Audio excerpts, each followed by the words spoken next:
जीवन में त्याग की कितनी महत्ता है भगवान गीता में हमें बताते हैं। भगवान कहते हैं त्यागात शांति अनंतरम। व्यक्ति को सुख नहीं चाहिए। व्यक्ति को यदि अधिक मात्रा में सुख भी मिलेगा ना, तो वो सुख भी उसको दुख जैसा लगने लगेगा। बहुत ज्यादा सुख की भी आकांक्षा व्यक्ति की नहीं होती है। वास्तव में हमारा जो ये जीवन है, हमारा जो जन्म है, वो किस वस्तु की प्राप्ति के लिए हम लोग कर्म कर रहे हैं। आज का प्रसंग यही आएगा, क्योंकि कल के प्रसंग में हमने सुना कि श्री परीक्षित जी महाराज ने सुखदेव जी से कहा कि मुक्ति का उपाय बताओ।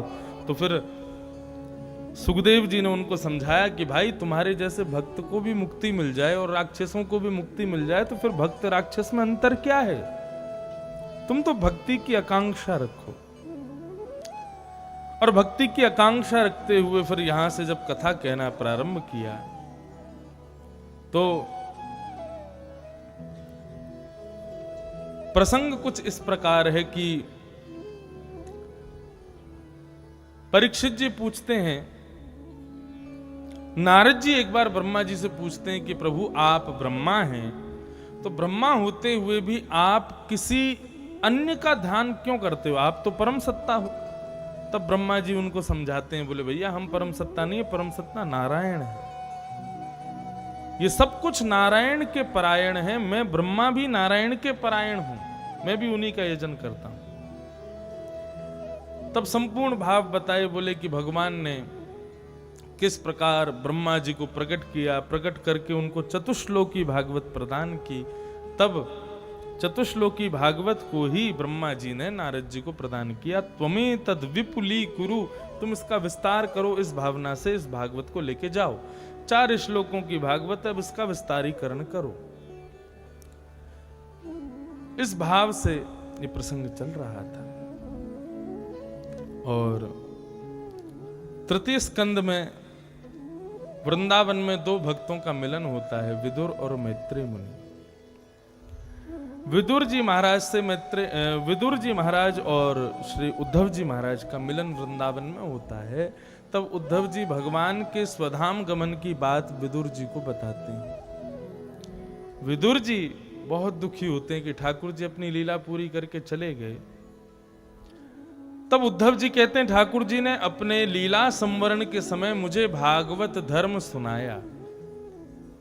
तो विदुर जी कहते हैं कि आप वो भागवत धर्म मुझे सुनाओ। तब उद्धव जी कहते हैं कि वो भागवत धर्म सुनाने की आज्ञा मुझे नहीं, मैत्रेय मुनि को भगवान करके गए कि मेरा विदुर तुम्हारे यहां आएगा तो उसको ये भागवत धर्म सुनाना।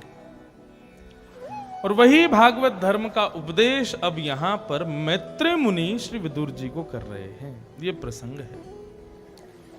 विदुर जी महाराज मैत्रेय मुनि से प्रश्न करते हैं, हम सब लोग कर्म क्यों कर रहे हैं, इसी विषय पे आ गए। वास्तव में ये पूरा विश्व बिना काम के तो कोई नहीं रहता, लेकिन ये कर्म करने के पीछे हमारा उद्देश्य क्या है, हम क्यों कर रहे हैं। यदि किसी व्यक्ति से पूछा जाए वो कर्मरत क्यों है, तो उसका उत्तर क्या होगा। बोले कर्म करेंगे तो धन मिलेगा, और धन आएगा तो धन के व्यय में हम लोग सुख खरीद पाएंगे, घर बनाएंगे, गाड़ी बनाएंगे, धन दौलत आदि से फिर व्यापार बढ़ेगा, परिवार बढ़ेगा, सुख जीवन में आएगा।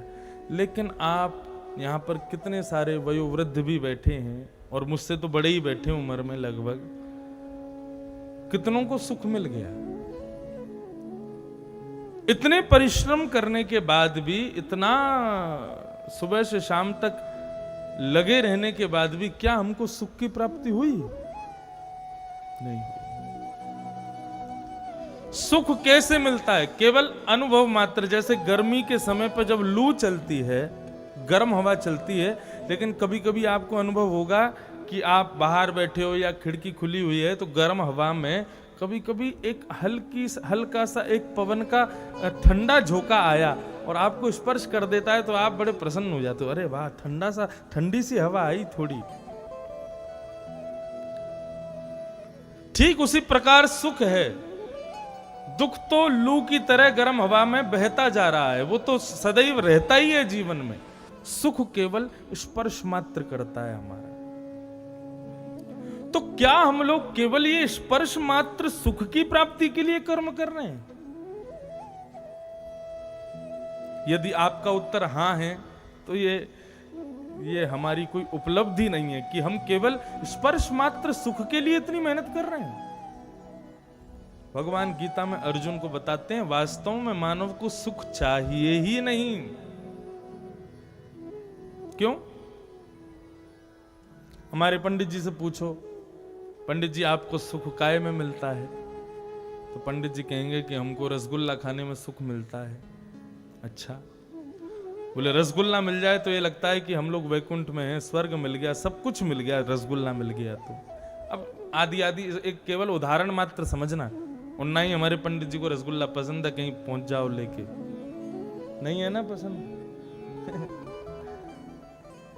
केवल दक्षिणा पसंद है। वो कौन को पसंद नहीं होती, सबको पसंद है। तो जो भी वस्तु सुख देती है, यदि उस वस्तु की मात्रा भी अधिक हो जाए ना, तो वो वस्तु भी दुख देने लगेगी, कष्ट होने लगेगा उसके सेवन में भी।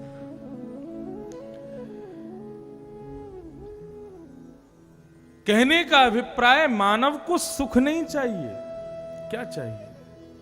भगवान गीता में कहते हैं अर्जुन से, अर्जुन मानव को शांति चाहिए। और वो शांति सोचता है कि मैं अब इसको भी खुश कर लूं, उसको भी खुश कर लूं, इनको भी खुश कर लूं, सब खुश हो जाएं, सब मेरे से प्रसन्न हो जाएं, सबकी प्रसन्नता में मुझे सुख मिलेगा, मुझे शांति मिलेगी। लेकिन ऐसा नहीं है। शांति की परिभाषा ही उल्टी है।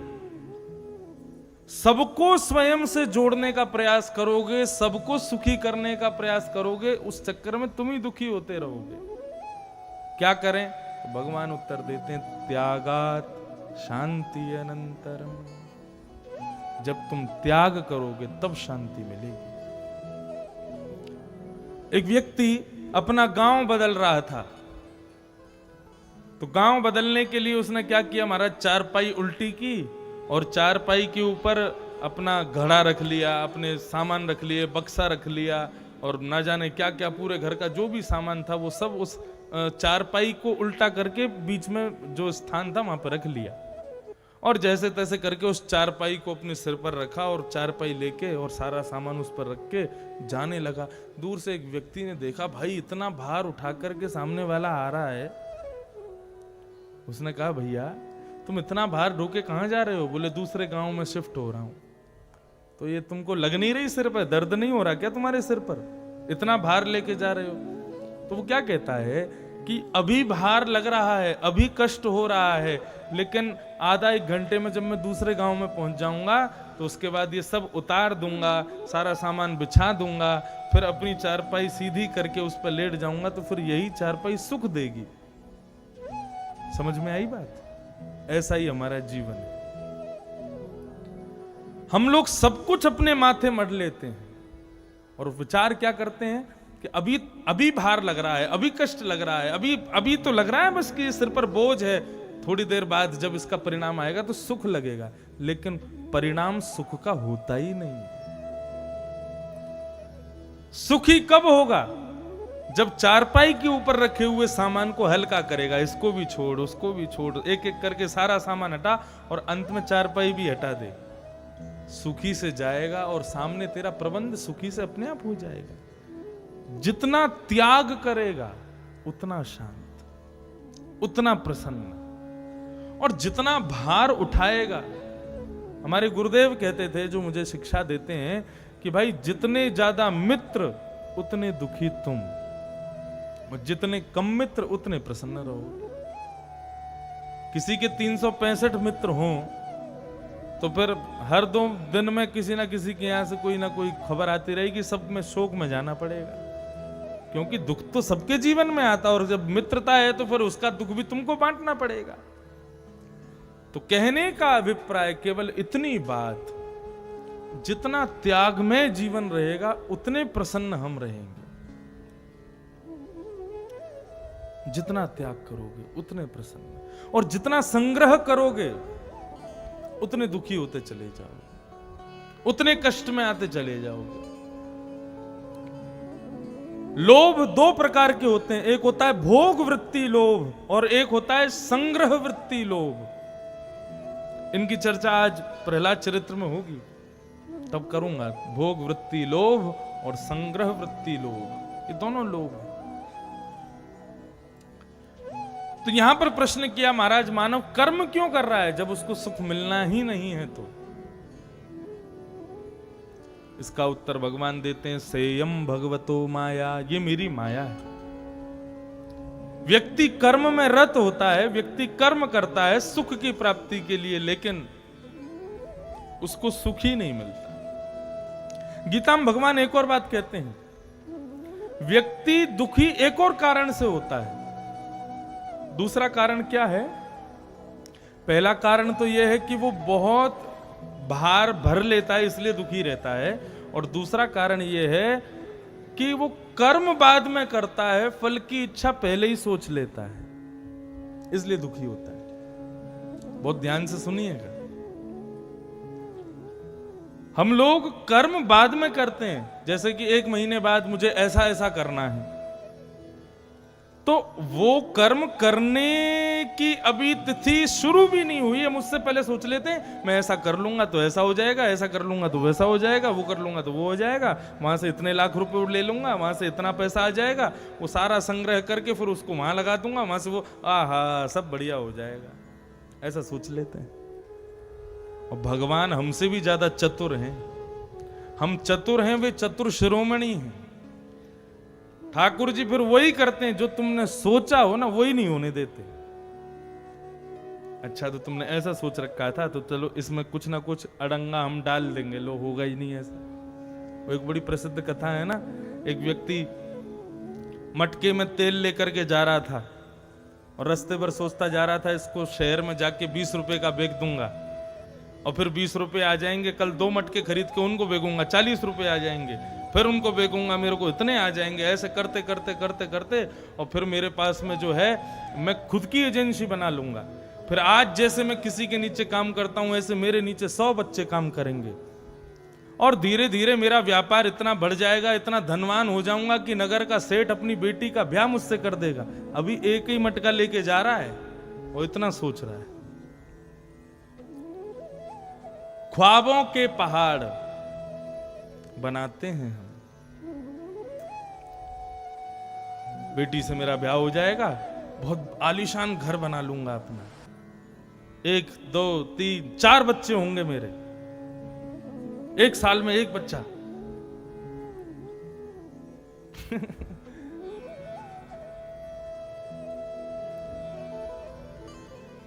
लोगों की सोच होती है 4 बालक हो जाएंगे। छोटा वाला बहुत ज्यादा परेशान करेगा मेरे को, जब कभी भी मैं दफ्तर में बैठूंगा पेन कॉपी लेके तो आके मेरी गोद में बैठा करेगा। एक दिन परेशान होकर के उसको ले जा करके उसकी माँ की गोद में पटक दूंगा, और जैसे ही पटक दूंगा तो उसने मटका ही फेंका नीचे, और जैसे ही मटका गिरा सारे ख्वाब सारे सपने सब ध्वस्त हो गए। हमारे दुख का कारण क्या है कि हम कर्म बाद में करते हैं, फल पहले सोच लेते हैं, ऐसा करूंगा तो ये प्राप्त होगा। भगवान गीता में कहते हैं कर्म फल त्याग, कर्म कर फल की इच्छा मत रख। कर्मण्य वाधिकारस्ते, तेरा अधिकार फल पर नहीं है, तेरा अधिकार कर्म पर है, फल देने का अधिकार मेरा है, वो मुझ पर छोड़। भगवान हम लोग ना सोच करके पहले से ही कि ऐसा होगा, ये फल मिलेगा, हम अपना घाटा करते हैं। क्या पता भगवान ने उससे अच्छा सोच रखा हो।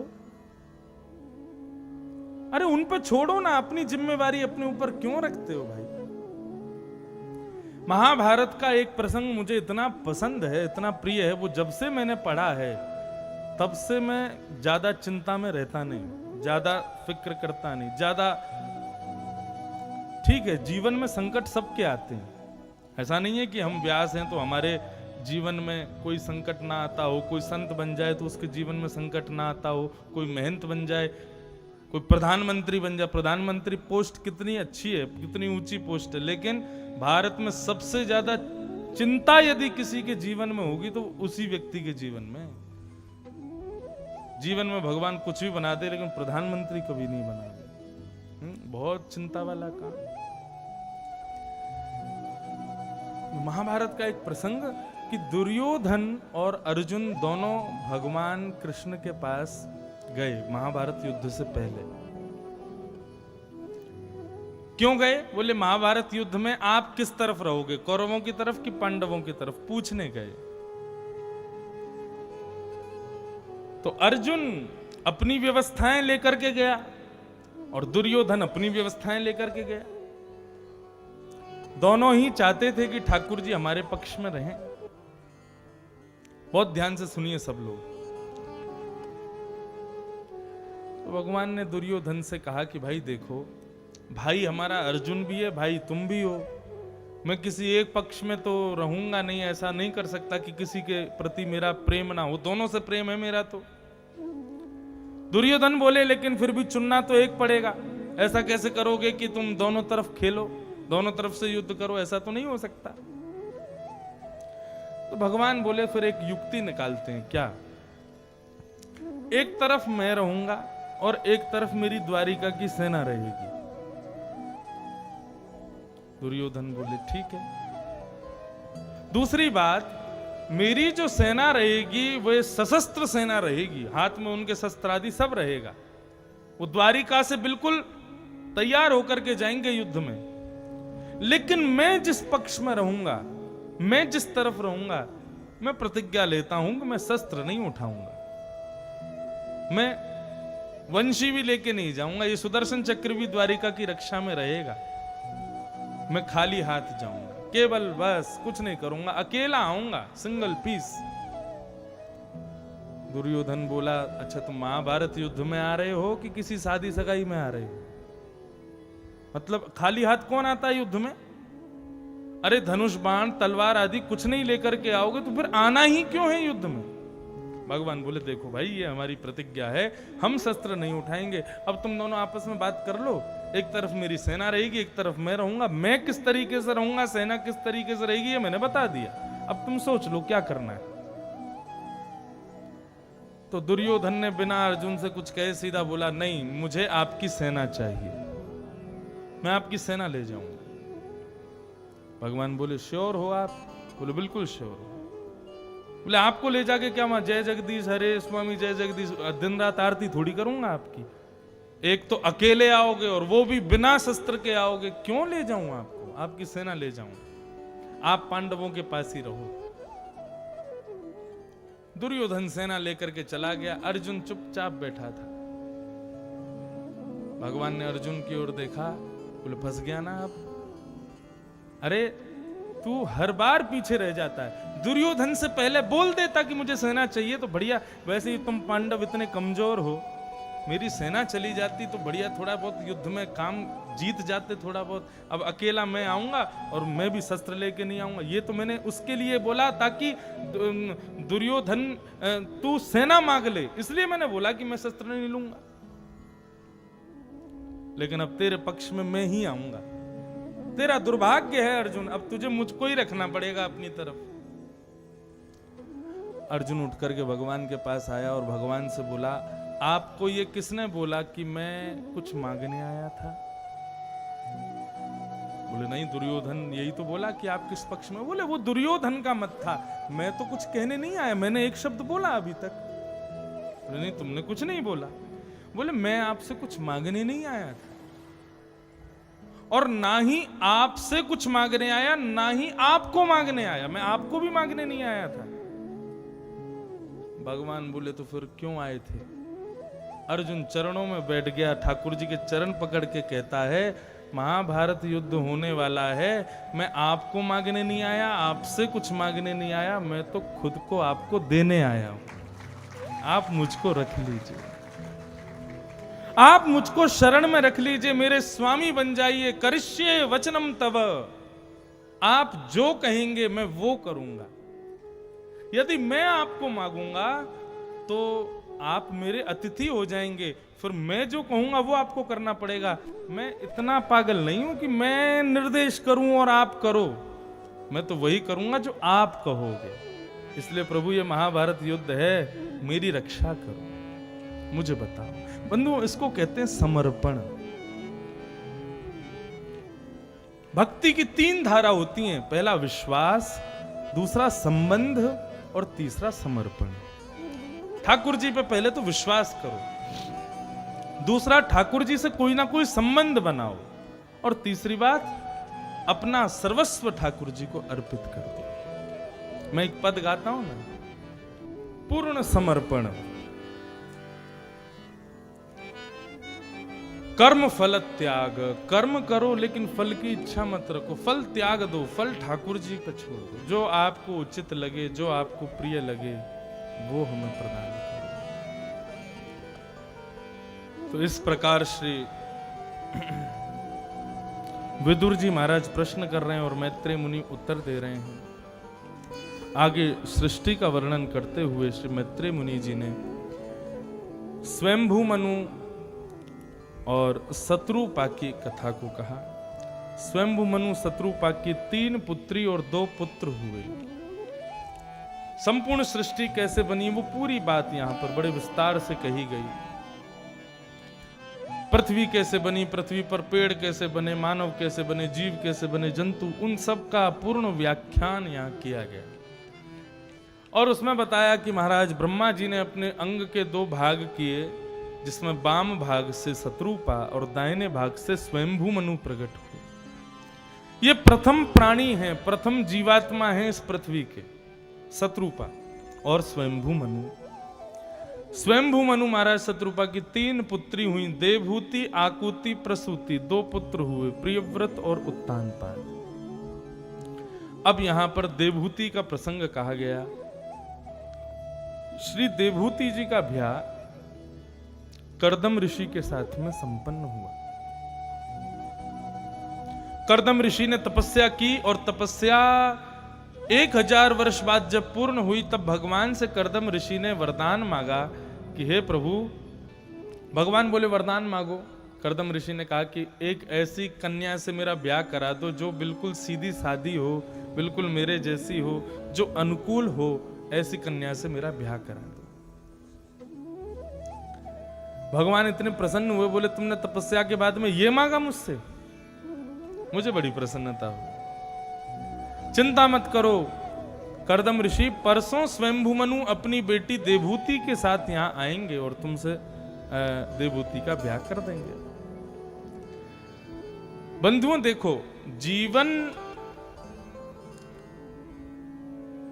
दोनों प्रकार से अच्छा है। यदि हमारा जीवन संगी अनुकूल मिल जाए तो भगवान की कृपा, और यदि हमारा जीवन संगी प्रतिकूल मिल जाए, उल्टा मिल जाए, तो भगवान की बहुत बड़ी कृपा। अनुकूल मिल जाए तो कृपा, और यदि विपरीत मिल जाए तो और अच्छी, ज्यादा कृपा। क्यों? आप कहोगे ऐसा क्यों बोल रहे हैं आप? देखो, यदि अनुकूल मिलेगा तो भगवान के भजन के बीच बीच में धीरे धीरे अनुकूल है ना, तो उसकी भी चिंता लगी रहेगी, उसकी याद भी आती रहेगी, उसके प्रेम में भी लगे रहोगे। लेकिन यदि जीवन संगी प्रतिकूल मिलेगा तो भगवान के अलावा किसी की याद आएगी ही नहीं। 24 घंटा भगवान को ही भजोगे। क्योंकि घर में जाते ही तो बर्तन बजने लग जाते हैं, तो फिर घर में मन लगेगा ही नहीं। कभी वार्ता करोगे तो सीधे तीखे बाण मारे जाएंगे ना, तो फिर वार्ता करने का मन करेगा ही नहीं।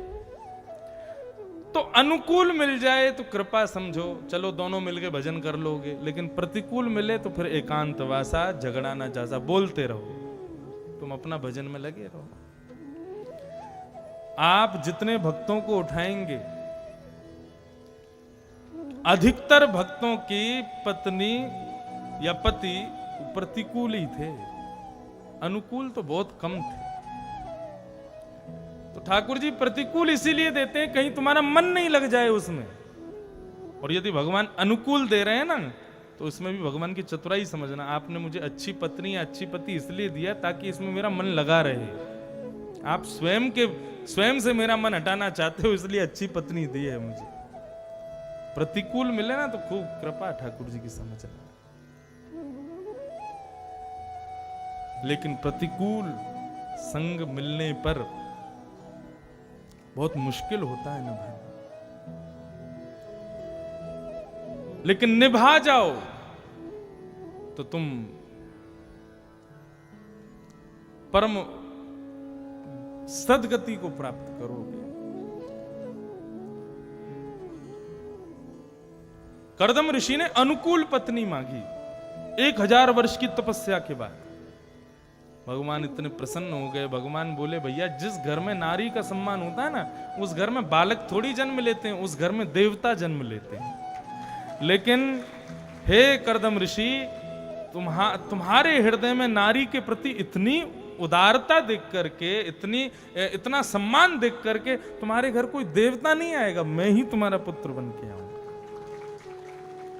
इसलिए यत्र नार्यस्तु पूज्यन्ते रमन्ते तत्र देवता। नारी का सम्मान करो, नारी की पूजा करो, नारी को प्रणाम करो, उसको मनी मन निवेदित किया करो। वो भगवान की बनाई एक अत्यंत मधुर कृति है, उसका सम्मान करो। नारी का सम्मान होता है तो गर्व से देवता ही जन्म लेते हैं। भगवान ने कहा तुम्हारे यहां मैं जन्म लूंगा। परसों का दिन आया और स्वयंभू मनु अपनी बेटी देवहूति को लेकर के आए। देवहूति ने नारद जी से कर्दम ऋषि की बड़ी प्रशंसा सुनी। जब से प्रशंसा सुनी तब से कर्दम ऋषि को पति मान लिया। आज कर्दम ऋषि के साथ में देवहूति का ब्याह सुसंपन्न हुआ। अभी महाबलेश्वर में कथा थी महाराष्ट्र में, तो वहां पर 7 दिन अकिंचन कथा थी। सुबह 4:30 बजे से होती थी, सुबह 4:30 से 7 बजे तक। वहां मैंने 7 दिन केवल कपिल देवहूति संवाद ही कहा विस्तार से। जिनको सुनना हो वो YouTube पे सुन सकते हैं उस कथा। देवहूति और कर्दम ऋषि का ब्याह हुआ। अब विडंबना ये कि कर्दम ऋषि ब्याह होते ही अपनी पत्नी की सुंदरता को देखने लगे। परन कुटी में लाए, लाकर के आसन पर बिछाया और अपनी पत्नी को देखते देखते देखते देखते उनकी वर्षों तक की समाधि लग गई, समाधिस्थ हो गए। इतने वर्षों की समाधि लगी कि जब समाधि से पुनः लौट के आए तो सामने वयोवृद्ध मैया बैठी थी। मैया को देख के बोले, मैया आप वृद्ध कैसे? आप मैया कहां से आई हो? मेरी पत्नी कहां है? अभी मेरा ब्याह हुआ था।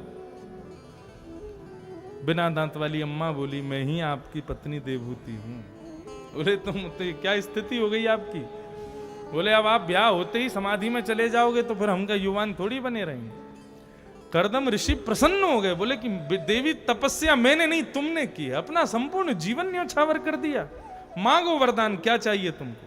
अच्छा, किसी ने मुझसे पूछा, महाराज जी एक बात बताओ, ये कर्दम ऋषि सुंदरता पे मोहित हो गए, समाधि लग गई? अरे भाई हर जगह पॉजिटिविटी देखा करो, सब जगह नेगेटिव मत ढूंढो कि भाई ऐसा कैसे हो गया। कर्दम ऋषि की समाधि क्या सोच रहे थे कर्दम ऋषि सोच रहे थे भगवान की बनाई हुई सुंदर सिंधु की एक बिंदु इतनी सुंदर है तो वो सिंधु कितना सुंदर होगा, और सिंधु को बनाने वाला श्याम सुंदर कितना सुंदर होगा, और वो श्याम सुंदर जिन राधिका के सुंदर मधुर स्वरूप को देखने के लिए तरसते रहते हैं वो राधा रानी कितनी सुंदर होगी। कर्दम ऋषि ये सोच रहे हैं समाधि लगा करके, भाई ठाकुर जी कितने सुंदर होंगे, किशोरी जी कितनी सुंदर होंगी, जब ये साधारण सी बिंदु इतनी सुंदर है। कर्दम ऋषि ने एक विमान बनाया जिसका नाम कामग विमान। सबसे पहला विमान पूरे विश्व में हमारे भारतीय ऋषि कर्दम ऋषि ने बनाया। और ऐसा विमान का वर्णन आता है महाराज, नदियां हैं, झरने हैं, तालाब हैं, पोखर हैं, सब कुछ है उस विमान में। देवहूति विमान देख करके कहने लगी, अब इस वृद्धावस्था में विमान में कहां घूमेंगे हम? तब वहां बिंदु सरोवर, वो भगवान के अश्रु बिंद ही थे। बिंदु सरोवर में जैसे ही गोता लगाया तो देवभूति फिर से नवीन स्वरूप मिला और कर्दम ऋषि के साथ पूरे विश्व भ्रमण पर उस विमान पर बैठ करके निकल गए। वर्षों तक भ्रमण करते रहे। जब लौट करके आए तो देवभूति और कर्दम ऋषि विमान से उतरे, उनके पीछे 9 कन्याएं उतर के आई, 9 बेटियां। 9 बेटियों ने जन्म लिया। कर्दम ऋषि बोले, इतनी संतान हो गई हमारी देवी, अब तुम अपनी बेटियों के संग रहो, प्रेम से पाओ, भोजन करो, भजन करो, हम जा रहे हैं वन में, अब तपस्या करेंगे। मैंने संकल्प लिया था एक संतान होते ही घर छोड़ दूंगा। देवभूति कहने लगी, कुंवारी कन्याओं को छोड़ करके जाओगे, क्या क्या शिक्षा दोगे समाज को आप? इनका ब्याह तो करो। तो ब्रह्मा के 9 प्रजापति, उनसे 9 कन्याओं का ब्याह हुआ। कर्दम ऋषि कहने लगे, अब सबका ब्याह हो गया, सब हो गया, अब मैं जाऊं वन में? तो देवभूति कहने लगी, आप भी चले गए, बेटियां भी चली गई, मैं अकेली कहां रहूं अब? अरे एक पुत्र होता तो उसके सहारे अपना जीवन गुजार लेती। कर्दम ऋषि को याद आया, भगवान ने मुझे वचन दिया था वो मेरे पुत्र बन के आएंगे।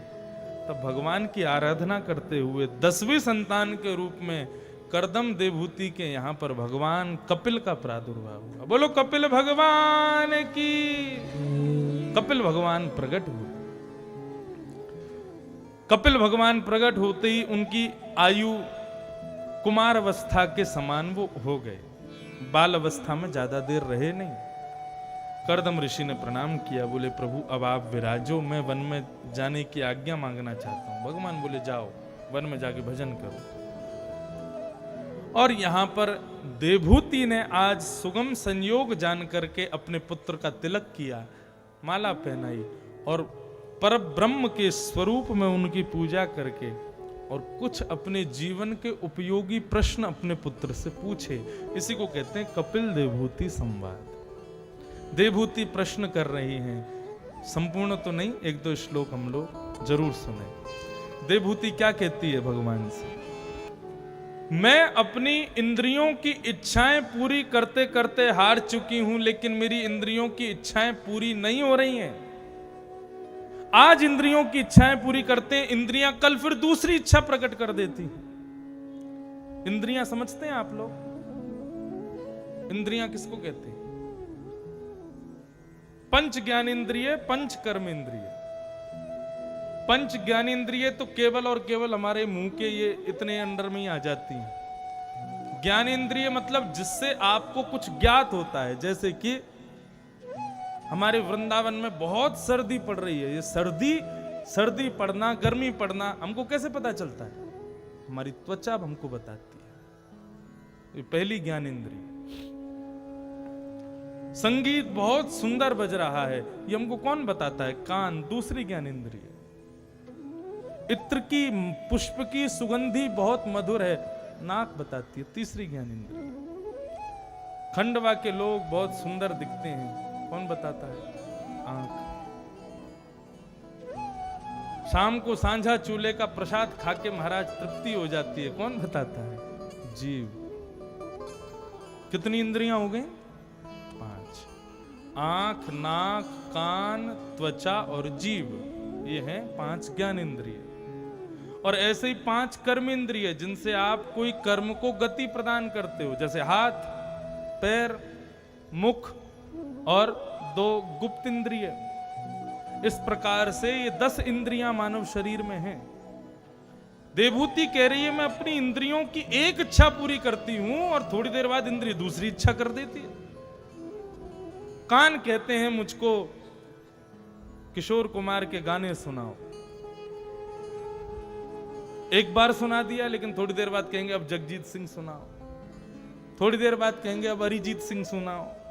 तो कानों की इच्छा बार बार पूरी करनी पड़ती है, लेकिन इन कानों की इच्छा पूरी नहीं होती। जीव को रोज बढ़िया चटोरा भोजन कराते हैं, लेकिन फिर भी जीव की प्रतिदिन नई इच्छा प्रकट होती है।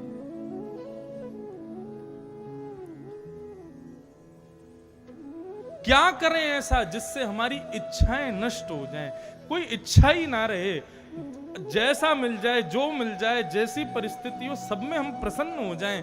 ऐसा क्या करूं प्रभु मैं जिससे मेरी इंद्रियों की इच्छाएं समाप्त हो जाएं। मैं इन इंद्रियों की इच्छाएं पूरी करते करते हार चुकी हूं प्रभु, मेरा मार्गदर्शन करो।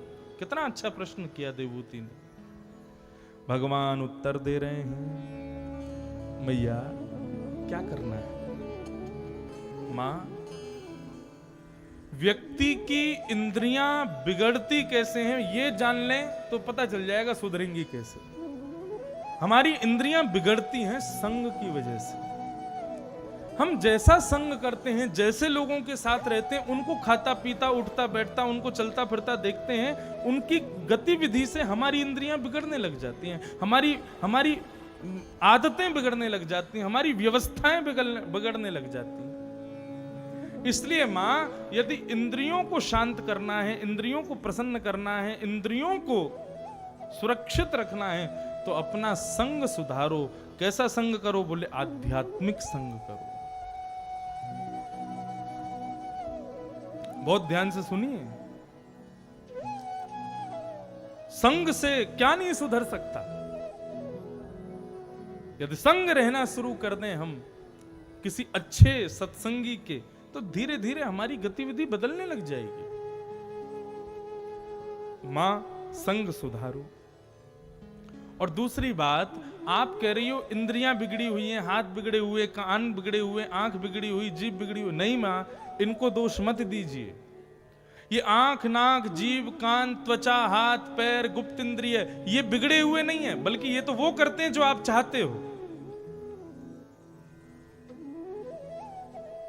यदि आप जीव को छोले भटूरे खिलाना चाहोगे तो वो तो खाएगी, और उसी जीव को यदि करेला की सब्जी खिलाओगे तो वो मना थोड़ी कर देगी, वो तो खाएगी।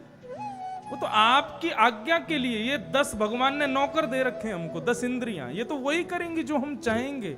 लेकिन ये चाह कहां प्रकट होती है, ये इच्छा कहां प्रकट होती है? तो भगवान कहते हैं चेतः खलवस्य बंधाय। मां, इंद्रियां दूषित नहीं है, दूषित है आपका मन, आपका चित्त। इस मन को सुधारना है मां। इंद्रियों को गाली बुलवाओगी तो जीव गाली बोलेगी, और जीव से भगवत नाम बुलवाओगी तो भगवत नाम बोलेगी। जीव तो आपकी दासी है, आंख तो आपकी दासियां हैं, ये सब आपकी दासी हैं। ये वो थोड़ी कर सकती है जो इनकी इच्छा हो, ये तो वही करेंगी जो आपकी इच्छा हो। इस प्रकार भगवान ने बताया। तब मां ने पूछा किसका संग मुझे करना चाहिए? तो भगवान ने 5 गुण बताए। बोले ये गुण जामे सो संत, और ये गुण जिसमें दिख जाए उसका संग करना शुरू कर दो। तो बंधुओं, ये लक्षण जो अभी मैं यहां बता रहा हूं, ये लक्षण युक्त व्यक्ति ही संत माना जाता है। संत किसी भेष को नहीं कहते, संत किसी स्वरूप को नहीं कहते, संत किसी नाम को नहीं कहते। संत इन गुणों को कहते हैं जो यहां पर भगवान कपिल बता रहे हैं। और यदि ये गुण किसी पैंट शर्ट पहनने वाले में भी हैं तो वो संत है। कौन कौन से 5 गुण लिख लीजिए। सबसे पहला गुण होता है कि स्वयं को सहनशील बनाओ, या फिर ऐसे व्यक्ति का संग करो जिसमें सहन शक्ति है, जिसमें पेशेंस है। कई लोग होते हैं उनको बिल्कुल सहन नहीं होता। पार्क में एक व्यक्ति घूम रहा था, दूसरा व्यक्ति अपने 2 बालकों को लेकर घूम रहा था।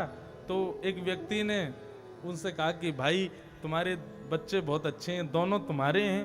तो प्रत्युत्तर में क्या कहते, 3 होते तो तू क्या कर लेता। जबरदस्ती इसी बात पे ही गुस्सा हो गए कि 2 बच्चे तुम्हारे हैं। क्रोध कितना हमारा मतलब क्या बोले, वैसे कई जगह भाषा में कहा जाता है इनका तवा बहुत पतला है, ऐसा कहते हैं? कई जगह बोलते हैं तबला 2 मिनट में चढ़ जाता है, न गर्मी हो इसलिए तबला चढ़ गया। तो अपने क्रोध को इतना ज्यादा हावी मत होने दो स्वयं पर। तितिक्षव, सहनशील बनो, या फिर सहनशील व्यक्ति का संग करो। एक लड़के का ब्याह हुआ, घर में नई बहू आई, उसने भोजन बनाया, भोजन बना करके सासू माँ को पवाया। तो सासू माँ ने पाना शुरू किया, तो दाल बनाई थी तो दाल को खाएं सासू माँ। 1 कटोरी पी गई, 2 कटोरी पी गई, 3 कटोरी पी गई। फिर बहू को बुलाया, खूब सुनाया। बहू बोली आप मुझे क्यों सुना रहे हैं, क्या कोई भोजन में कोई दिक्कत? बोले कोई दिक्कत नहीं, इसमें नमक क्यों नहीं डाला, ये दाल में नमक कम कैसे रह गया, लाओ 1 कटोरी और दो मुझे। और वो पीती जा रही हैं और उसको सुनाती जा रही हैं। बहू ने सोचा कल अच्छे से बनाऊंगी। कल दूसरे दिन महाराज कढ़ी बनाई बढ़िया, सब व्यवस्थित करके जैसी सासू माँ को दी। सासू माँ ने जैसी कढ़ी खाई तो फिर से चिल्लाना शुरू उनका। बहू आई, क्या बात है माँ, आज कोई गड़बड़ी रह गई क्या, कढ़ी में सब्जी में कोई दिक्कत? नहीं, आज कढ़ी बहुत बढ़िया बनी है, सब्जी भी बहुत अच्छी बनी है, खीर भी बहुत बढ़िया।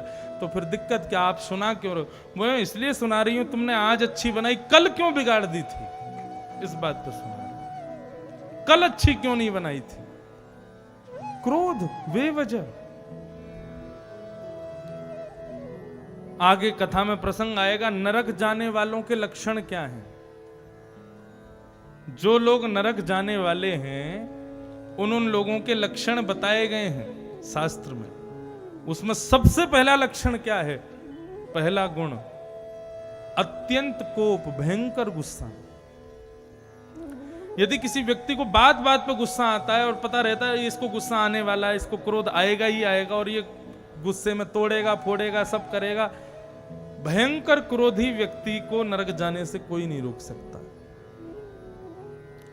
दूसरा चिन्ह है कटुकाच वाणी, जो मीठा नहीं बोलता, बहुत कसैला बोलता है, बहुत ज्यादा गलत बोलता है, ये बात बात पर गाली दे करके ही बोलता है, ऐसा व्यक्ति भी नरक जाने वाला है, उसको कोई नहीं रोक सकता। कई भाई लोगों की बड़ी बुरी आदतें हो गई आजकल, वो बिना गाली के बोलते ही नहीं, मजाक में भी बोलते तो उसके बिना बोलते नहीं। लेकिन शास्त्राज्ञा है, जो अपनी वाणी से सुंदर शब्दों का प्रयोग नहीं करता, दूषित शब्द बोलता है बहुत मात्रा में, ऐसा व्यक्ति भी नरक जाएगा। अत्यंत कोप, कटुकाच वाणी, दरिद्रताम च। तीसरा गुण क्या है? जितना भगवान ने दिया उसमें संतोष नहीं है। पड़ोसी का भी मेरा हो जाए, उसका भी मेरा हो जाए, बड़े भैया का भी मेरा हो जाए, छोटे भैया का भी मेरा हो जाए, पिताजी की पूरी संपत्ति मेरी हो जाए, ये भी मेरा वो भी मैं, इस प्रकार जिसकी भावना लगी रहती है, ऐसा व्यक्ति भी नरक जाएगा। इसको दरिद्र बोलते हैं। स्वजनेषु वैरम।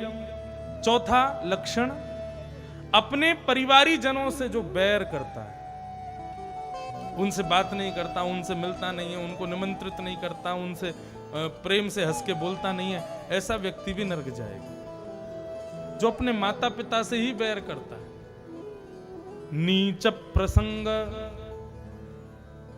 स्वयं मांस भक्षण करने वाला, स्वयं मद्यपान करने वाला व्यक्ति तो जाएगा ही जाएगा, उसको तो कोई रोके ही नहीं रहा नरक जाने से। लेकिन ऐसे व्यक्ति का जो संग करता है वो भी जाएगा। मतलब आप ना गलत खाते हो ना गलत पीते हो, लेकिन जिसके संग आप बैठते हो वो गलत खाता भी है, गलत पीता भी है, वो तो जाएगा, तुमको भी लेके जाएगा। उसका संग करने के दोष में आपको नरक जाना पड़ेगा।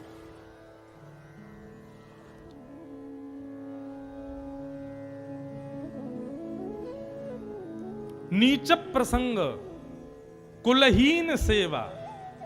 कुलहीन सेवा मतलब माता पिता से बैर करने वाले व्यक्ति की आप सेवा करो, उसको सराहना करो। तो ऐसे व्यक्ति जो माता पिता की सेवा ना करने वाले बालकों की सराहना करते हैं, उनको और सपोर्ट करते हैं, ऐसे लोग भी नरक जाते हैं। ये 7 चिन्ह जिसमें दिखे समझ जाना वो नरक जाने वाला है। ये 7 चिन्ह।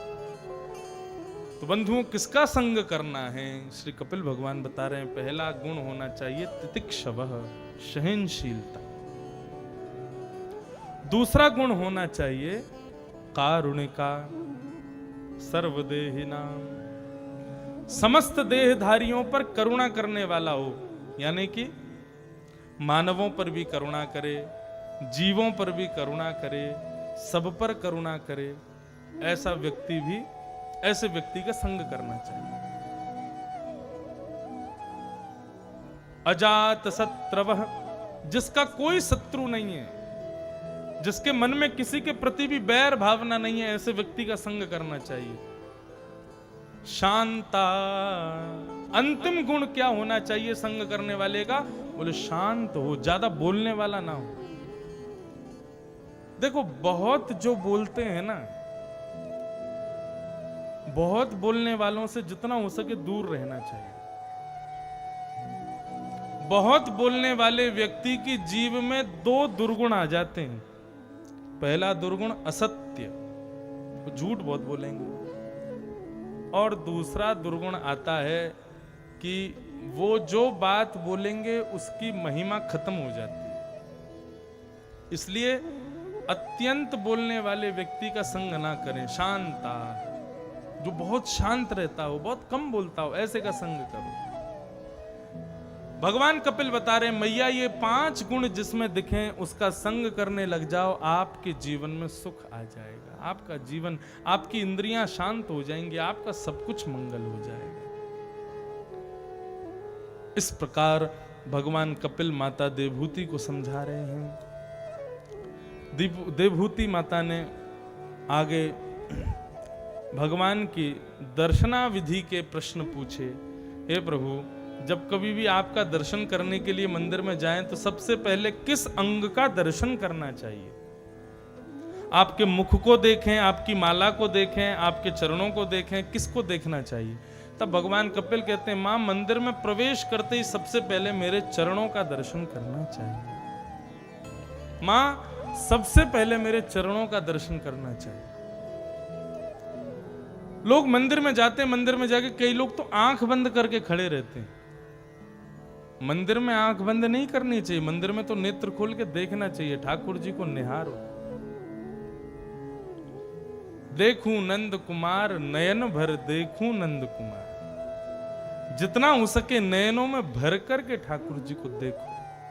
मंदिर का तो यही विधान होना चाहिए, ऐसी ही नियति होनी चाहिए। तो इस प्रकार भगवान कहने लगे सबसे पहले मेरे चरणों का दर्शन करना चाहिए, फिर मेरे कटिभाग का, फिर मेरे वक्षस्थल का, फिर मेरे मुखारबिंद, अंत में मुखारबिंद। अपने दर्शन की विधा बताते हुए भगवान ने मन को एकाग्र करने के 8 योग बताए। ये 8 योग, अष्टांग योग कौन कौन से हैं? यम, नियम, आसन, प्राणायाम, प्रत्याहार, ध्यान, धारणा और समाधि। मन एकाग्र करने के 8 तरीके, 8 आसन। बहुत ध्यान से सुनना। सबसे पहला भगवान बताते हैं यम। यम किसे कहते हैं? अपनी इंद्रियों की इच्छाओं को पूरा ना करना, इसी को कहते हैं यम। जैसे कि जीव की कोई चटपटी वस्तु खाने की इच्छा हो रही है, इच्छा प्रकट हो गई है जीव की। उसी समय क्या करो, जीव को कुछ ऐसी वस्तु खिलाओ जो तुमको नहीं खाने की इच्छा हो। और खाने की इच्छा तो है पनीर की सब्जी कोई बढ़िया वाली, और तभी आप क्या खा लो, भिंडी की सब्जी या करेले की सब्जी, कड़वी कोई कसेली सब्जी। ऐसी सब्जी खिला करके जीव की इच्छा को दमन करना, इसको कहते हैं यम। कहने का अभिप्राय, हमारी जो इच्छाएं हैं उन इच्छाओं को पूरा ना करना, ये मन को एकाग्र करने का पहला लक्षण है, यम। मन की यदि इच्छा आप पूरी कर दोगे तो उससे पता क्या होता है? अग्नि में घी डाल दोगे तो अग्नि और प्रज्वलित हो जाए, और तेज हो जाएगी, या इंद्रियों की इच्छाएं और बलवान हो जाएंगी। जितना इंद्रियों की इच्छाओं को रोकोगे, पूज्य पिताजी महाराज अपनी कथा में गाते, देखना इंद्रियों के ना घोड़े भगे, इनमें हरदम जो संयम के कोड़े पड़े। संयम, अपनी इंद्रियों पर संयम कीजिए, जीतिए उनको। 4 घंटे की कथा में महाराज जितने आसन आप बदल रहे हो ना, उन आसनों को बदलने से पता चल जाता है कि इंद्रियां शांत नहीं है। एक आसन पर बैठे हो इसका मतलब इंद्रियां शांत हैं, इंद्रियां ज्यादा विचलित नहीं है। अब कोई ऐसे बैठ रहा है, कोई ऐसे बैठ रहा है, फिर ऐसे बैठ जाते हैं, ये दरिद्रासन है। ये दोनों घुटनों को जब ऐसे पकड़ लेते हैं ना, ये दरिद्रासन। इसको, इस आसन पर बैठने से दरिद्र हो जाते हैं।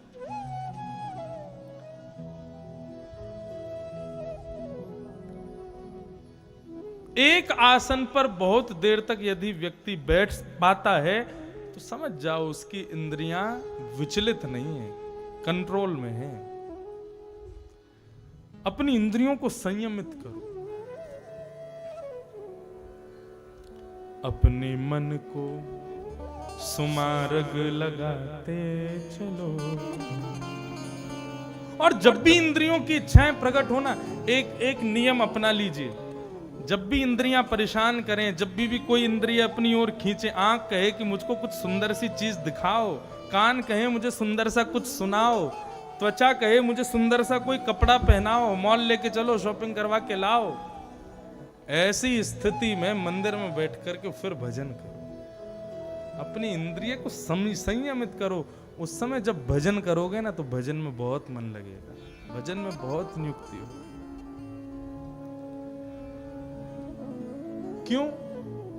क्योंकि जिस मन ने इच्छा प्रकट की है, सांवरे ठाकुर जी भी तो उसी मन में ही बैठे हैं। ये इच्छा प्रकट मन नहीं करता, ठाकुर जी करवाते हैं, ताकि वो देखते हैं, परीक्षण करते हैं, तुमको मैं प्रिय हूं कि ये इंद्रियां, ये इच्छाएं प्रिय हैं।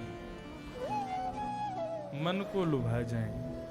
हमारी प्रत्येक इंद्रिय फिर कृष्ण प्राप्ति के लिए कर्म। गोपी किसे कहते हैं?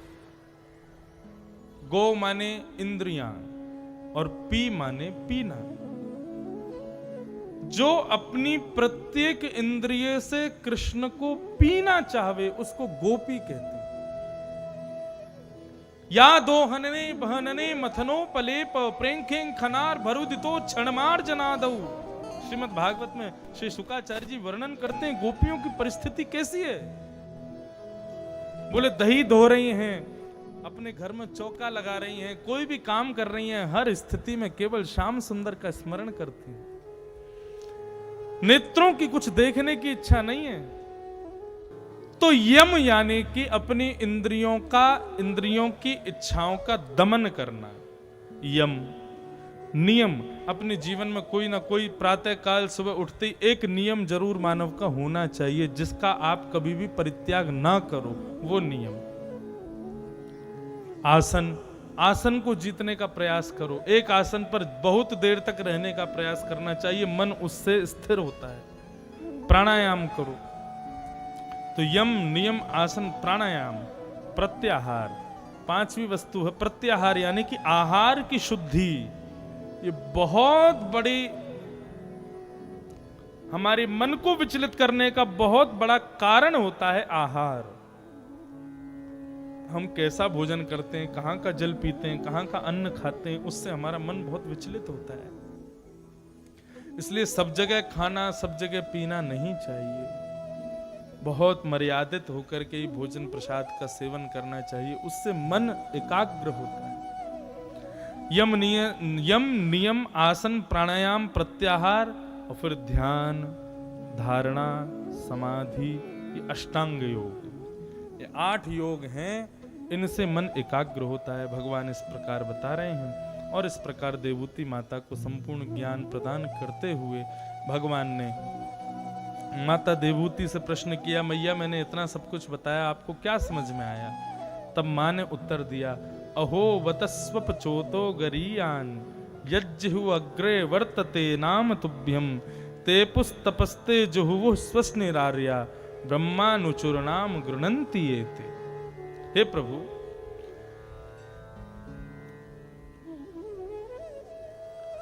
भक्ष का सेवन करने वाला व्यक्ति भी धन्य हो जाए यदि उसके जीव के अग्रभाग में आपका नाम आ जाए।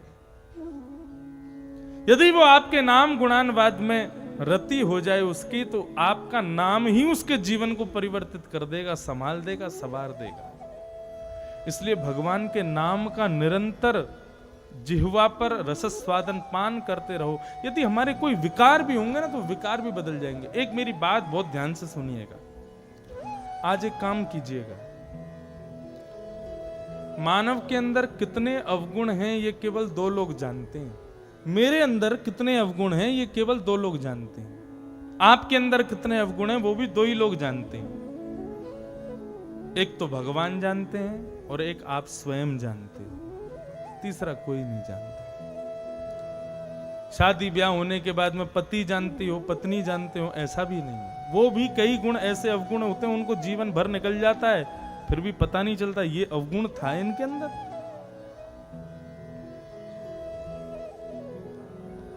अपने उन गोपनीय अवगुणों को स्वयं अपने हाथों से कहीं एकांत में किसी डायरी में लिखिएगा। मेरे अंदर क्या क्या अवगुण हैं। देखो एक बात कहें, अपने अवगुणों को स्वीकार करना मानव का सबसे बड़ा सद्गुण होता है। हाँ, मुझ में ये कमी है, ये जो स्वीकारीकरण है ना हमारा, ये सबसे बड़ा सद्गुण है। आज रात्रि में अपने स्वयं के अवगुण लिखिएगा, और यदि आप खुद लिखने में सक्षम नहीं हो, खुद लग रहा है कि नहीं लिख सकते, तो फिर आपके संग जो बहुत समय आपके साथ में व्यतीत करते हो उनको कह देना, भाई मेरे अंदर तुमको जो जो कमियां लगती है ना सब लिख दो, लेकिन इसी शर्त पे कि हाँ, कमी देखने के बाद उससे लड़ोगे नहीं, कहीं उसके बाल पकड़े खींचो, इतने ये कैसे लिख दिया, मुझ में ये भी है क्या। उसको जो लगे उसको स्वतंत्र कर दो, अभय कर दो, बोले तुम लिखो जो तुमको अवगुण लगे, या फिर स्वयं लिखिए। सच बता रहे हैं, जीवन परिवर्तित हो जाएगा। उन अवगुणों को लिख करके और फिर उन पर पहले अवगुण को आप सर्कल कर लो, बोले अब मुझे इस पर काम करना है, मुझे इस पर देखना है, इसके लिए मुझे क्या क्या औषधियां चाहिए, किस प्रकार का औषधि मतलब मुझे क्या करना चाहिए, कैसे रहना है, क्या करूं मैं, ये अवगुण कैसे दूर हो। क्योंकि यदि एक अवगुण भी यदि जीवित हमारे भीतर रह गया तो उस अवगुण के कारण नरक दर्शन निश्चित करना पड़ जाएगा, फिर बाद में पछताओगे।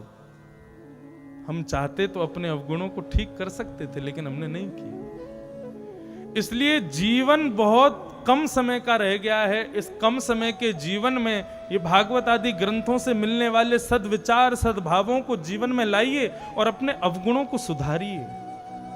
उन अवगुणों पर काम करना शुरू कीजिए। अपने अवगुणों को सुधारना ही सबसे बड़ा सद्गुण है मानव का।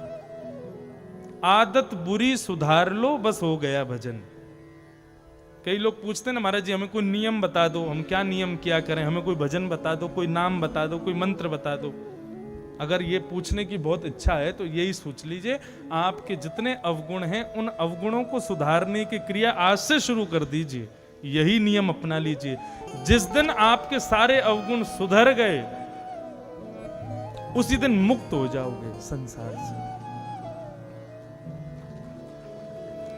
ये केवल ताली बजाने तक सीमित मत रखना, इसको करके देखिएगा, आपकी भलाई के लिए।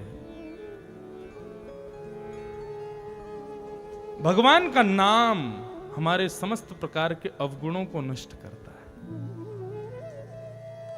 यदि बहुत क्रोध आता है, बहुत ईर्ष्या किसी को देख करके होती है, आदि आदि ऐसे अवगुण हमारे भीतर हैं, तो देखो एक तरीका और है, अपने अवगुणों का मार्ग बदल दो।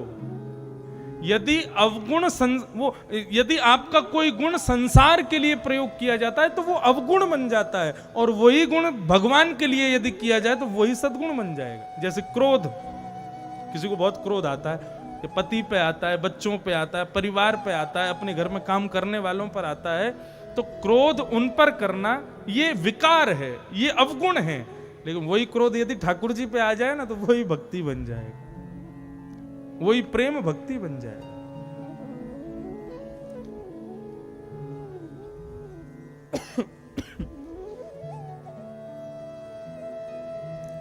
लोभ यदि संसार के प्रति है तो वो अवगुण है, और वही लोभ ठाकुर जी के नाम संकीर्तन के प्रति हो जाए तो वही सद्गुण बन जाएगा। कामनाएं संसार की वस्तु की हैं तो अवगुण है, और वही कामना ठाकुर जी की प्राप्ति की हो जाए तो सद्गुण बन जाएगा। अपने अवगुणों का पथ बदल दीजिए, अवगुणों को यथावत रहने दीजिए, केवल पथ रास्ता बदल दीजिए, अपने आप सुधर जाएगा सब।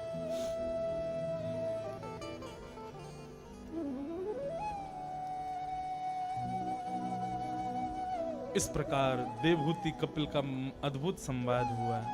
आगे देवहूति माता सिद्धता नाम की नदी बन गई और कपिल महाराज गंगा सागर में जाकर के विराजमान हुए। बोलो कपिल भगवान की जय। इनकी देवहूति की दूसरी बहन प्रसूति का प्रसंग बताया गया, जिनके पुत्र हुए यज्ञ नारायण। यज्ञ का ब्याह दक्षिणा के साथ हुआ, बिना दक्षिणा के यज्ञ श्रेष्ठ नहीं माना जाता। देवहूति का प्रसंग सुनाया, प्रसूति का प्रसंग सुनाया, फिर आकुति का प्रसंग सुनाया। आकुति के प्रसंग के बाद प्रियव्रत का प्रसंग सुनाया। इनके भाई देवहूति के प्रियव्रत और उत्तानपाद। तो उत्तानपाद की दो पत्नियां हैं, सुरुचि और सुनीति। सुनीति का मतलब है बुद्धि और सुरुचि का मतलब है मन।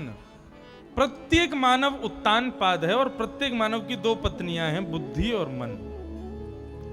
हम जो कुछ भी करते हैं इन दोनों से आज्ञा लेकर के करते हैं। बुद्धि कहती है तो वो करते हैं, मन कहता है तो वो करते हैं। कभी कभी द्वंद्व में फंस जाते हैं, बुद्धि कुछ कहती है, मन कुछ कहता है, क्या करें? उस समय जो हम निर्णय लेते हैं उसको हम विवेक कहते हैं। वो विवेक कहां से आता है? वो सत्संग से आता है। तो देवहूत श्री उत्तानपाद के दो ब्याह हुए, सुनीति से और सुरुचि से। सुनीति से पुत्र हुए ध्रुव और सुरुचि के पुत्र हुए उत्तम। ध्रुव जी महाराज एक दिन अपनी पिता की गोद में बैठने के लिए जाने लगे तो छोटी मां ने फटकार दिया, बोले कि इनकी गोद में यदि बैठना चाहते हो तो वन में जाओ, वन में जाके भगवान का भजन करो। भजन करके भगवान जब प्रसन्न हो जाएं तो उनसे वरदान मांगना कि मैं छोटी मां के गर्भ से जन्म लूं, तब तुमको पिता की गोद में बैठने का अधिकार प्राप्त होगा। मन के मार्ग पर जब हम चलते हैं, बहुत ध्यान से सुनिएगा, मन के मार्ग पर जब हम लोग चलते हैं तो मन सदैव मानव को वो देना चाहता है जिसमें मानव को प्रसन्नता होती हो, जिसमें मानव को चैन मिलता हो, जिसमें मानव को आनंद मिलता हो। लेकिन व्यक्ति जब बुद्धि के मार्ग पर चलता है तो बुद्धि सदैव वो क्रिया करवाती है जिसमें मानव थोड़ा पारिश्रमी बनता है, थोड़ा परिश्रम करना पड़ता है। कथा में आना, पहली बार कथा में जब कोई व्यक्ति आता है तो वो मन के मार्ग से नहीं आता, वो बुद्धि के मार्ग से आता है। और जब बुद्धि के मार्ग से कथा में आना शुरू करता है तो धीरे धीरे धीरे धीरे मन भी उसी मार्ग पर आनंदित हो जाता है। तो मन बुद्धि दोनों कथा में लेके आते हैं। लेकिन कई बार एक तरफ कथा चल रही है, दूसरी तरफ कोई और मनोरंजन का कार्यक्रम चल रहा है, तो हमारी बुद्धि और मन दोनों विचलित हो जाते हैं। बुद्धि कहती है कथा में चलो, मन कहता है नहीं मनोरंजन के कार्यक्रम में चलो। क्योंकि मन वही देता है जिसमें मन का रंजन होता हो, लेकिन बुद्धि हमें वो करवाती है जिसमें मन का मंथन होता हो। कथा मनोरंजन नहीं है, कथा मन मंथन है।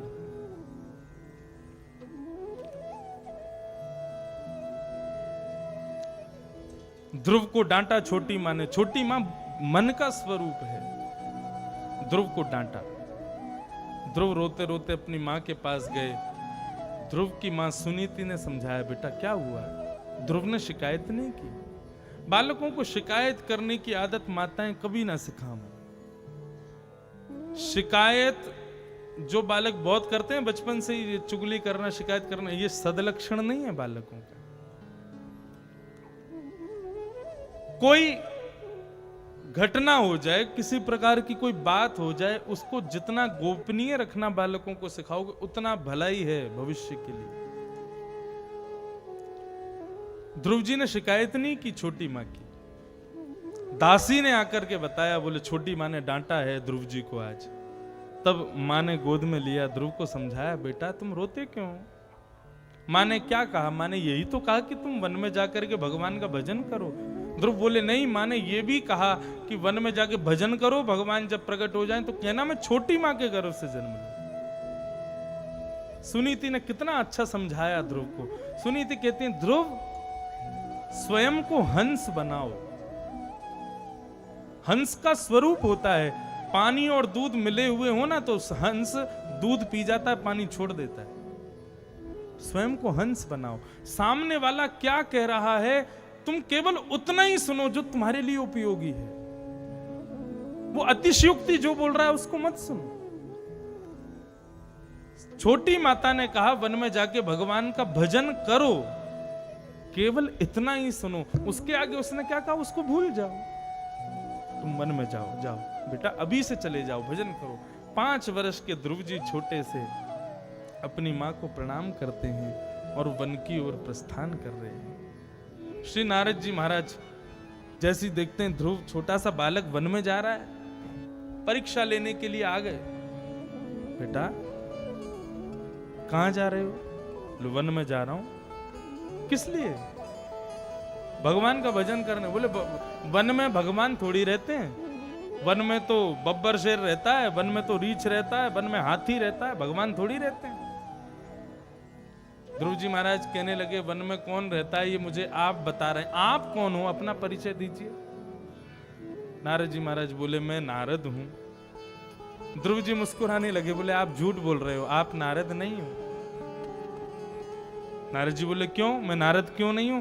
बोले क्योंकि मैं सत्संग सुनता हूं। मैंने सत्संग में सुना है भगवान बाद में मिलते हैं, पहले नारद जी मिलते हैं और फिर नारद जी मिलके भगवान से मिलने का मार्ग बताते हैं। आप कैसे नारद जी हो, मुझको घर जाने के लिए बोल रहे हो? यदि नारद होते तो मुझको बताते कि भगवान कैसे मिलेंगे। क्योंकि नारद कौन है पता है बंधु? भगवान जैसे हमारा मन होता है ना, ऐसे भगवान का मन नारद जी है। भगवान की कोई इच्छा प्रकट होती है तो उस इच्छा को पूरी करने में अपने जान लगा देते हैं श्री नारद जी महाराज। क्यों? भगवान का मन है। जैसे ही ध्रुव जी से ऐसी बात सुनी, नारद जी ने अपने हृदय से लगाया। बोले बेटा मैं तो परीक्षा ले रहा था, तुम वास्तव में भगवान से मिलना चाहते हो? तुम वास्तव में मिलना चाहते हो? वन में जाओगे, भगवान को पुकारोगे कैसे, कैसे बुलाओगे? ध्रुव जी बोले आप बता दो, मुझे तो कुछ नहीं पता। तब ध्यान की विधि बताई नारद जी ने और एक मंत्र प्रदान किया।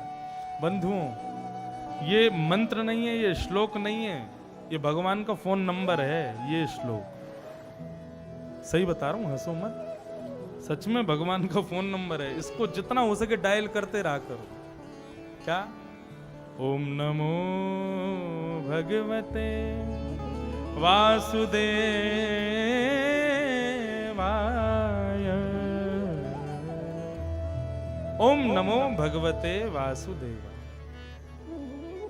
हमारी जीव की स्थिति ऐसी हो जाए, सुबह उठते खाते पीते हंसते सोते रोते हर स्थिति में इस मंत्र का जाप करते रहो अपने मुख से। जैसे हमारी नाक श्वास लेती हमको पता नहीं चलता, ऐसी हमारी जिह्वा भगवत भजन करती रहे, हमें पता ना चले, ऐसी स्थिति हो जाए। इस स्थिति में हम पहुंच जाएं, उसके लिए इस मंत्र का खूब जाप करो। उसका परिणाम क्या होगा? इस मंत्र को दिन रात 24 घंटे आपकी जिह्वा पर जब ये मंत्र लगा रहेगा, ओम नमो भगवते वासुदेवाय, ये 12 अक्षर मंत्र है। देखो इसके अक्षर भी 12 हैं, 12। आप किसी को फोन करते हो तो 10 नंबर होते हैं उसके फोन के, और जब किसी बाहर के किसी विदेशी को फोन करते हो तो 12 अक्षर होते हैं। तो ठाकुर जी वैकुंठ में रहते हैं, वैकुंठ भी है तो विदेशी, तो वहां के लिए देखो 12 अंकों का ये श्लोक है, ओम नमो भगवते वासुदेवाय।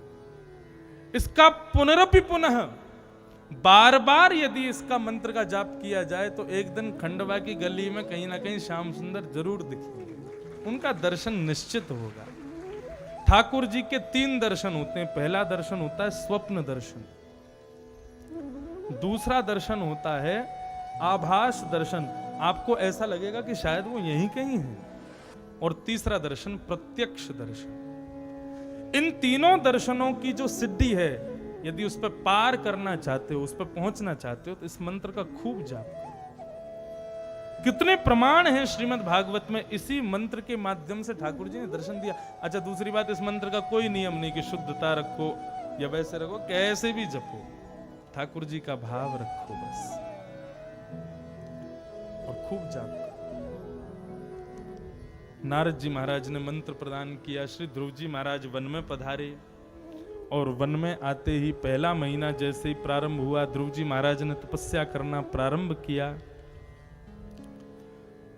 तिरात्रांते तिरात्रांते कपित्थ बदरासना। 3 रात्रि ध्रुव जी कुछ नहीं खाते और 3 रात बाद केवल कपित्थ फल खाकर के भजन कर रहे हैं। 1 महीना ऐसे भजन किया, 3 दिन का व्रत, फिर केवल फल।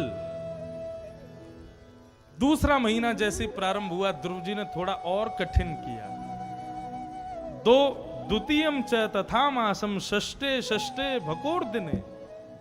दूसरा महीना जैसे प्रारंभ हुआ, अब 6 दिन तक कुछ नहीं खाते और 6 दिन बाद केवल पत्ता और जल पी करके भजन कर रहे हैं। तीसरा महीना प्रारंभ हुआ, अब तो महाराज 9 दिन तक ध्रुव जी कुछ नहीं खाते और 9 दिन बाद केवल जल पी करके भगवान का भजन कर रहे हैं। चौथा महीना प्रारंभ हुआ, ध्रुव जी महाराज 12 दिन तक कुछ नहीं खाते ना पीते, 12 दिन बाद केवल एक बार वायु को पीते हैं और वायु पी करके भगवान का भजन करते हैं। जैसे ही 5वां महीना प्रारंभ हुआ, ध्रुव जी महाराज ऐसा उनकी इंद्रियों में वशीकरण हो गया, ना उन्हें भोजन की जरूरत, ना उन्हें जल की जरूरत, और अब तो ऐसी स्थिति हो गई अब उनको वायु की भी आवश्यकता नहीं है। अपनी भुजाओं को ऊपर उठाया, अपने एक चरण को ऊपर करके ऊर्ध्वबाहु होकर के श्री ध्रुव जी महाराज ने भगवान का भजन करना प्रारंभ किया, अपनी श्वास को रोक लिया। और जैसे ही भजन करने लगे, ध्रुव जी महाराज के कठोर व्रत, कठोर नियम, कठोर तप की वजह से देवताओं में हाहाकार मच गया। दौड़े दौड़े देवता सब भगवान के पास गए, बोले प्रभु जाकर के इस भक्त को दर्शन दीजिए। भगवान बोले ऐसे भक्त को दर्शन देने नहीं, ऐसे भक्त का दर्शन करने जाएंगे। और श्री गरुण जी महाराज पर विराजमान होकर के शंख चक्र गदा पद्मधारी वैकुंठनाथ पति श्रीमन्नारायण भगवान गरुण पर विराजमान होकर के श्री ध्रुव जी को दर्शन देने के लिए आ रहे हैं।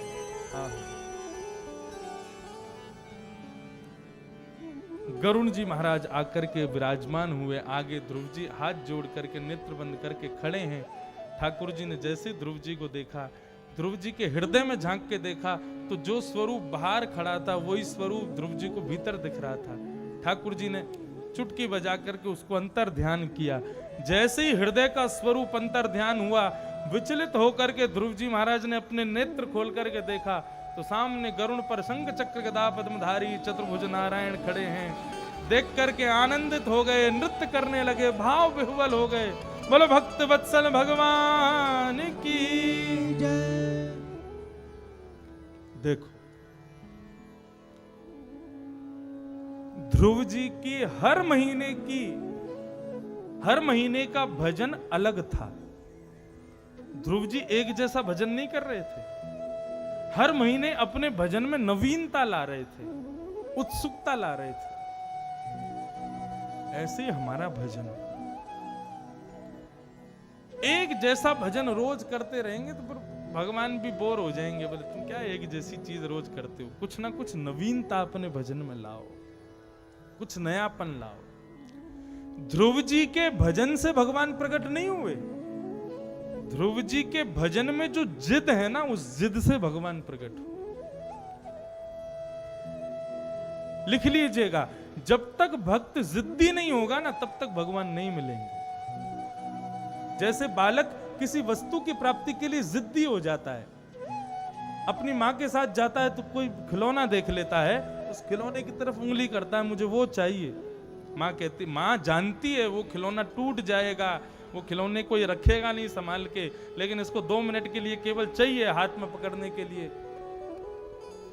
माँ नहीं दिलाती तो क्या करता, बिखर जाएगा महाराज, जमीन पे गिर जाएगा। कई बालक तो बहुत ज्यादा ही ऊंचे क्लास के होते हैं, छोटे छोटे बालक सिर पटकने लगते जमीन पे, बोले दिलवाओ मुझे।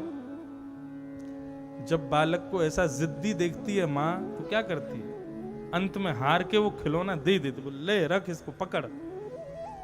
ऐसे ही भक्त जब तक जिद्दी नहीं बनाएगा स्वयं की भक्ति को, तब तक ठाकुर जी मिलेंगे ही नहीं, आप कितना भी करते रहो।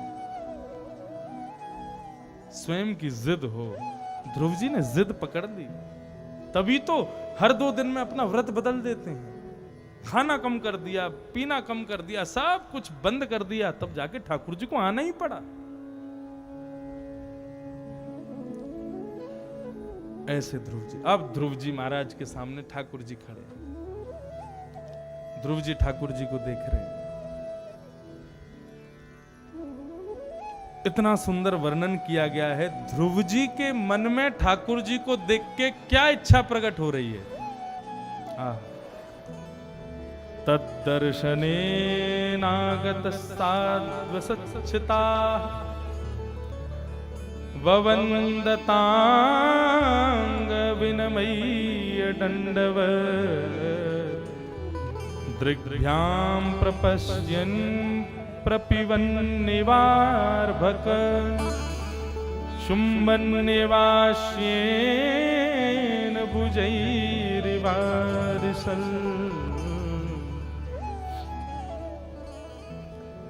ध्रुव जी की इच्छा हो रही है, पहले तो दंडवत किया, और दंडवत होने के बाद ठाकुर जी को देखते देखते ध्रुव जी बिल्कुल मौन खड़े हैं, कुछ कह नहीं रहे, बस मुस्कुरा रहे हैं और नेत्रों से आंसू बह रहे हैं।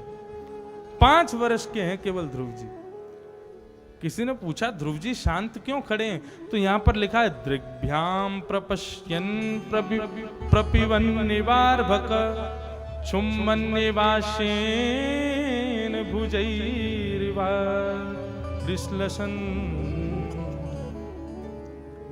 ध्रुव जी की इच्छा हो रही है, ये ठाकुर जी के गाल इतने प्यारे लग रहे हैं कि ध्रुव जी का मन कर रहा है कि मैं इनकी गोद में चढ़ कर के और इनके गालों को अपने छोटे छोटे दतुइयाओं से काट लूं, इनका चुम्बन ले लूं। यहां पर स्पष्ट लिखा है चुम्बन्निवास्येन। ध्रुव जी नन्हे से ध्रुव जी की इच्छा हो रही है मैं ये श्री हरि की गोद में चढ़ के इनके गालों का चुम्बन ले लूं। अब इस बात को यहां पर शुकाचार्य जी कह रहे हैं, ये बात क्यों कह रहे हैं? बोले गोपियों पर प्रश्न चिन्ह उठाने वाले लोग जो गोपियों से कहते हैं गोपियां भगवान से प्रेम करती थी, गोपियां भगवान के संग रासव विहार करती थी, ठाकुर जी ने जरा भी विचार नहीं किया, ये कौन से धर्म की स्थापना की, ऐसे करके लोग प्रश्न उठाते हैं। अरे भैया, ठाकुर जी को देखने के बाद 5 वर्ष का बालक जिसको ये नहीं पता स्त्री पुरुष किसे कहते हैं, उसके मन में जब ऐसी इच्छा प्रकट हो सकती है तो गोपियों के मन में क्यों नहीं होगी? ध्रुव जी बार बार अपने पैर उनके थिरक रहे, मैं कैसे भी इनकी गोद में चढ़ के इनको लिपट जाऊं और इनके कपोलों को खा जाऊं, मैं इतने प्यारे लग रहे हैं ठाकुर जी। ऐसा स्वरूप है लाल जी। भगवान उनके मन की भावना समझ गए। तुरंत ठाकुर जी ने अपने शंख को पस्पर्श बालम कृपया कपोलो, श्री ध्रुव जी के कपोल से जैसे ही अपना शंख लगाया, वेद वेदांत का ज्ञान ध्रुव जी को हो गया। और जैसे ही ज्ञान युक्त ध्रुव जी हुए तो जो प्रेम उमड़ रहा था अंदर से ठाकुर जी के प्रति, वो प्रेम शांत हो गया और ज्ञान उमड़ने लगा, ज्ञान प्रकट हो गया। ध्रुव जी ने भगवान की स्तुति गाई, और स्तुति में क्या कह रहे हैं? आज ध्रुव जी क्या मांग रहे हैं? ध्रुव जी कह रहे हैं प्रभु मुझको एक व्यसन लग जाए, ऐसी कृपा कर दो मेरे ऊपर, मुझे एक व्यसन लग जाए, मैं एक एडिक्शन मेरे को हो जाए, एक एडिक्टेड हो जाऊं मैं। बोले किस चीज का एडिक्शन चाहिए, किस चीज का व्यसन चाहिए? तब कहते हैं भक्ति मुहु प्रवहताम त्वयि में प्रसंगो भूयाद अनंत महताम अमलाशयानाम येनांज सौल वणमुरु व्यसनम भवाब्धिम निश्चय भवत गुण कथाम मृतपान मत्त। आपकी मंगलमयी कथा का व्यसन मुझको लग जाए, ऐसी मुझ पर कृपा करो। मैं आपको कभी ना मिलूं, आपकी कथा सुनाने वाले कथाकारों के पंडाल में जाकर के बैठ करके आपकी मंगलमयी कथा को सुन करके उसी में डूबा रहूं, ऐसी कृपा मुझ पर कर दो प्रभु। भगवान को नहीं मांगा, भगवान की कथा को मांगा। बोले क्यों? बोले प्रियतम जब सामने होता है तो नेत्रों के सामने होता है, लेकिन जब प्रियतम कथा के माध्यम से जब दिखता नहीं है ना, तो कथा के माध्यम से रोम रोम में प्रकट हो जाता है। इसलिए प्रभु हमको नेत्रों के सामने आप नहीं चाहिए, हमको रोम रोम में आप चाहिए। अब देखो यहाँ पे ठाकुर जी नहीं है, ऐसा नहीं है ठाकुर जी नहीं है, लेकिन दृश्यमान नहीं है, दिख नहीं रहे हैं। क्यों? कहां है? हम सबके रोम रोम में है। बंधुओं, कभी कथा सुनते सुनते यदि नेत्र सजल हो जाए, आंखों में पानी आ जाए, हृदय थोड़ा सा विचलित हो जाए, तो समझना निश्चित ही कथा में भ्रमण कर रहे गोपाल जी ने आपका स्पर्श किया है, इसीलिए आप भावावेश में आ गए। ये कथा का व्यसन मुझको चाहिए प्रभु, ऐसी कृपा मुझ पर कर दो। ध्रुव जी महाराज ने कथा का व्यसन मांगा। ध्रुव जी पर कृपा करके भगवान वहां से अंतर ध्यान हो गए। इसलिए ध्रुव जी महाराज ने 36,000 वर्ष तक राज्य किया। आगे श्रीमद् भागवत में अब हम थोड़ा सा क्रम और बढ़ाएं। आज कृष्ण जन्मोत्सव है। ध्रुव जी के वंश में राजा अंग हुए और अंग के बेटे हुए बैन। बैन बहुत दुष्ट थे, तो सब प्रजा ने मिलकर इनको मार दिया। बैन के शरीर का घर्षण किया तो उस घर्षण से भगवान पृथु प्रकट हुए, जिनकी वजह से धरती को पृथ्वी कहा जाता है। पृथ्वी पर बंधुओं पहले समतल जमीन नहीं हुआ करती थी, केवल पहाड़ हुआ करते थे। लेकिन जिसके पहाड़ों के कारण बारिश होती थी तो सारा पानी बहकर के समुद्र में मिल जाता था, लोगों के लिए कुछ नहीं बचता था। तो सबने जाकर के भगवान से प्रार्थना की, तब पृथु महाराज ने अधिकतर पृथ्वी को समतल बनाया, इसीलिए इसको पृथ्वी कहने लगे। पृथु महाराज के प्रसंग में आता है कि इन्होंने भगवान से 10,000 कान मांगे, 100 अश्वमेध यज्ञ किए, 100वां इंद्र ने पूरा नहीं होने दिया। भगवान प्रकट हो गए तो भगवान से इन्होंने कहा कि प्रभु ऐसी कृपा कर दो मुझे 10,000 कान मिल जाएं। भगवान बोले 10,000 कानों का क्या करोगे? बोले 2 कान आपकी कथा सुनने के लिए बहुत कम लगते हैं मुझे ऐसा लगता है मेरे रोम रोम में कान प्रकट हो जाए, मैं अपने प्रत्येक रोम से आपकी कथा सुनूं, ऐसी कृपा मुझ पर करो। इस प्रकार पृथु महाराज का सुंदर प्रसंग श्रीमद् भागवत में यहां वर्णन किया गया। पृथु महाराज के सुंदर